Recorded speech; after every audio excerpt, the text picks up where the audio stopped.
Selamat datang di channel Yuda Media HD di segmen Buzzer RP Liek Politik. Saya akan meriak tentang tingkah laku PKS yang berani-beraninya.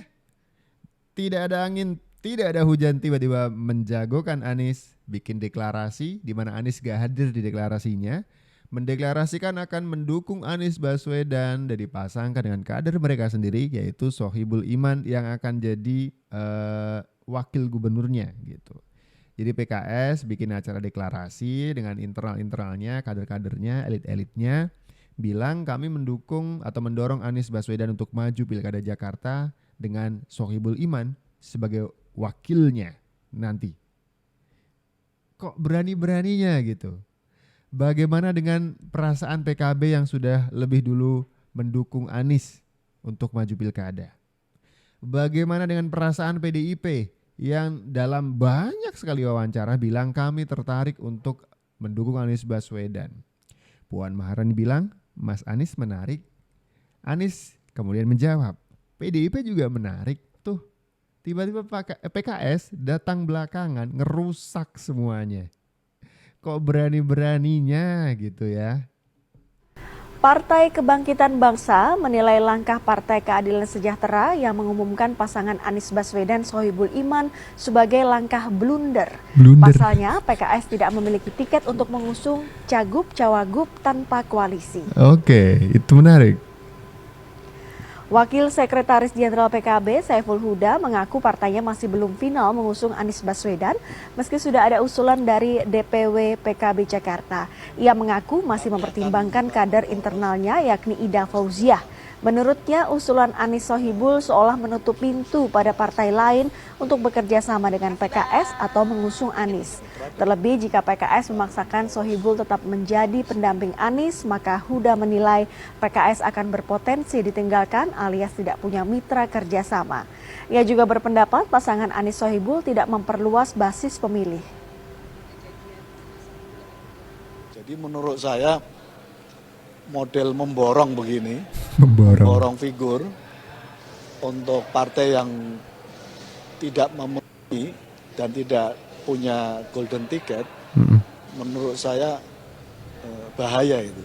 Jadi gini konteksnya, partai tidak memenuhi itu maksudnya PKS walaupun dengan kursi mayoritas 18 kursi untuk bisa menjagokan atau mencalonkan calonnya sendiri itu perlu 22 kursi.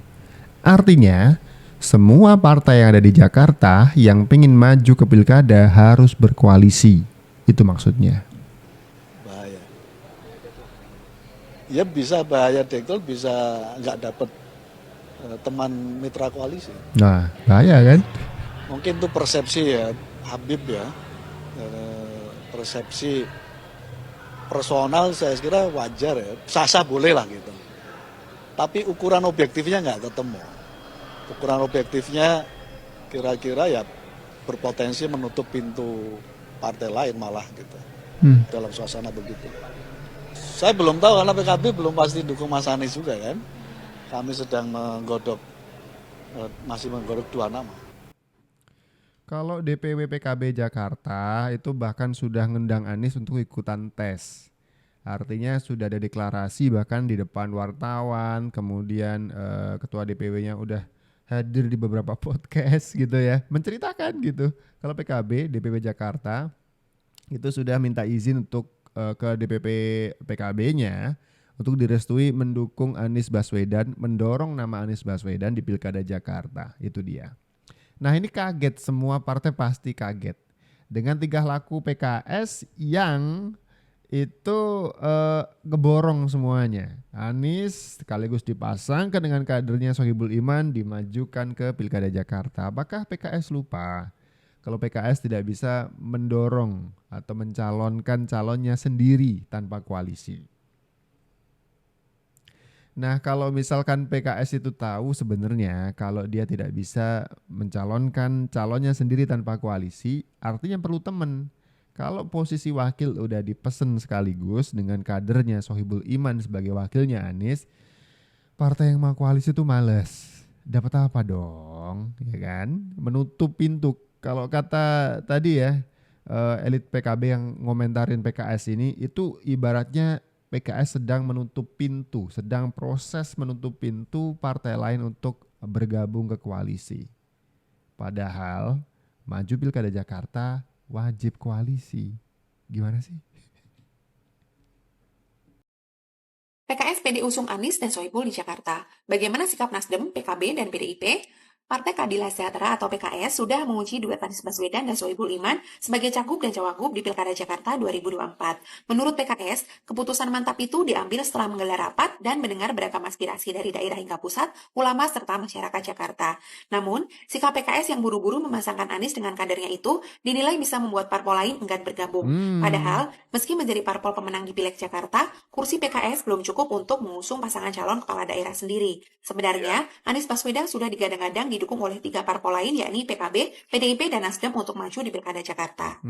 Lantas, bagaimana tanggapan ketiga parpol itu terhadap manuver PKS? Ketua DPW Partai Nasdem Jakarta, Wibi Andrino, mengatakan partainya menghormati langkah PKS yang hendak mengusung Anies Sohibul. Menurutnya, Nasdem sendiri masih menunggu arahan Ketua Umum Surya Paloh untuk menentukan sosok yang akan mereka usung sebagai cagup dan cawagup pada Pilkada Jakarta 2024.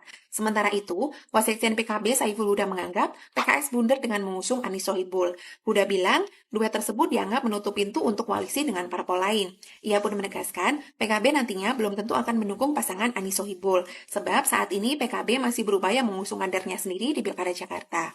Di sisi lain, Ketua DPP PDIP, Eriko Sutardurga, juga menyebut pihaknya masih mengupayakan agar kadernya bisa diajukan menjadi bakal cagup di Jakarta. Namun, PDIP juga menyadari partainya membutuhkan koalisi dengan parpol lain dalam mengajukan pasangan calon di Pilkada Jakarta. Sehingga, Partai Banteng masih terus melakukan proses internal sambil menunggu arahan Ketua Umum Megawati Soekarno Putri. Wah, jadi nantinya bakal dapat dukungan parpol lain nggak ya pasangan Anies dan Sohibul Iman ini? Kalau gak dapat dukungan partai lain kayaknya gak jadi. Itu. Makin seru nih. Tapi ada analisa menarik lainnya ini. Kenapa PKS tuh tiba-tiba aja mengunci Anies Baswedan. Ini milik gua nih gitu. Dikunci kan? Iya, gimana gak dikunci? Orang posisi wakilnya udah dikunci dengan Sohibul Iman, kadernya PKS sendiri. Ibaratnya kan dikunci tuh jadi satu paket. Orang-orang atau partai lain yang mau koalisi tuh lah dikunci tuh, diborong tuh kan gitu. Jadi nggak mau masuk kan gitu. Analisa yang menarik yang kedua adalah ini mungkin langkah PKS mau menguji cinta sejati Anies. Kenapa begitu? Karena sudah sejak lama di berbagai pertarungan politik Anies Baswedan didukung mati-matian oleh PKS. Sampai kemudian ketika Sandiaga Uno itu maju ke Pilpres mendampingi Prabowo Subianto waktu itu, harusnya yang menggantikan Sandiaga itu adalah partai pengusungnya Anies. Salah satunya adalah PKS gitu, ya kan?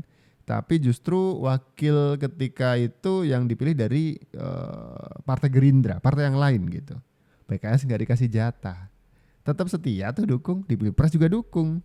Sampai kalau misalkan saya teliti gitu ya, mungkin saya salah, koreksi aja, adalah ketika pasca Pilpres. Waktu itu sudah ditanya oleh wartawan, PKS apakah tetap akan mendukung Anies ketika setelah Pilpres kalah maju di Pilkada nanti akan mendukung Anies juga. Nah itu statement dari Presiden PKS yang mengatakan sudah saatnya kami mendukung atau mendorong kader sendiri. Kami sudah mendukung Pak Anies dan saatnya Pak Anies mendukung kami. Itu kayaknya sudah capek deh gitu ya. Berulang kali didukung, berulang kali didorong, ditemenin, gak ngasih tempat, malah minta gratisan dukungan gitu. Itu kayaknya statement yang saya baca sih begitu. Tapi kemudian gimana ya gitu. Nah di pilkada kali ini Anies tuh diperebutkan oleh banyak partai. Tentu saja nama Anies Baswedan masih mentereng. PKS tidak rela tiba-tiba jagoannya diklaim oleh partai yang lain. Kita udah dukung ini sejak lama nih. Masa gak dapat apa-apa manfaatnya gitu ya. Akhirnya mungkin ini saatnya untuk mengeklaim Anies Baswedan. Kita tes uji cintanya apakah sebesar itu gitu untuk PKS juga gitu. PKS ini sebenarnya ingin menunjukkan satu hal sekaligus. Pertama, PKS itu ingin tetap mengidentifikasi bahwa warna politik mereka adalah Anies Baswedan. Jadi konstituen dan elit-elit mereka itu tidak bisa dipisahkan dengan Anies Baswedan. Yang kedua tentu PKS ini ingin tunjukkan kepada Anies Baswedan, kepada siapapun bahwa PKS sebagai partai pemenang pileg di 2024 di Jakarta wajib hukumnya untuk mengusung kader terbaik mereka sebagai wakilnya Anies Baswedan. Pesannya di situ. Jadi siapapun yang tertarik untuk berkoalisi dengan PKS maka harus menyertakan Sohibul Iman, mantan presiden PKS ini sebagai pendampingnya. Kan ini sepertinya yang kemudian membuat PKS itu tidak mau terus-menerus hanya sebatas menjadi kayu bakar politik. Kayu Tidak bakar terus-menerus politik. hanya sebatas jadi ronin politik. Jadi di 2024 ini PKS ingin punya momentum, yaitu dengan mengusung kader mereka, Sohibul Iman, sebagai salah satu kontestan di 2024. Kebetulan tertariknya dengan Anies Baswedan. Tapi yang kedua Bang, bisa saja ini adalah semacam proposal politik yang cukup intimidatif kepada Anies khususnya, untuk menguji sejauh mana keseriusan Anies memperjuangkan aspirasi dan keinginan PKS. Artinya apa?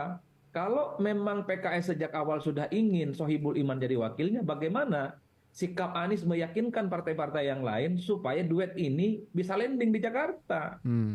Kan itu yang sebenarnya bagaimana PKS ingin lihat dari Anies Baswedan. Kenapa? Karena kalau kita iris satu persatu dalam Pilgub Jakarta 2017, mestinya ada kesempatan bagi kader PKS untuk menjadi ini. wakil Anies saat itu setelah Sandi mengundurkan diri, lebih memilih jadi pendampingnya Prabowo maju Pilpres.